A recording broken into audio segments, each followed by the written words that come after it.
Il pensait que j'allais disparaître. Que la pluie de cette nuit-là avait emporté ma dignité avec elle. Que je deviendrais une de plus parmi les femmes rejetées, humiliées et réduites au silence par une histoire soigneusement construite. Ce qu'il ne savait pas, c'est que chaque larme que j'ai versée s'est transformée en stratégie. Et que maintenant, j'étais prête à tout leur rendre. Pas en criant. Pas en menaçant. Mais avec des faits. Des vérités. Froides, tranchantes, publiques. La première pièce du jeu, c'était Fabiana.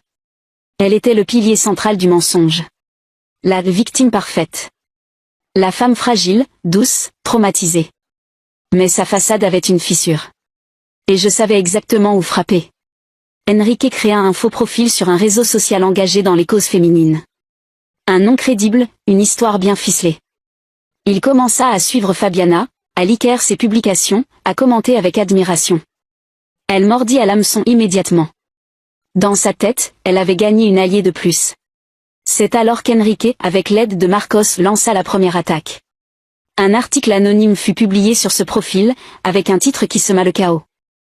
Quand la victime ment, l'autre version d'une histoire bien connue. Le texte ne citait aucun nom. Il racontait simplement une histoire quasi identique à celle de Fabiana, mais du point de vue de la femme faussement accusée. L'article se terminait par une question simple, mais puissante. Et si toutes celles qui prétendent avoir été poussées ne disaient pas la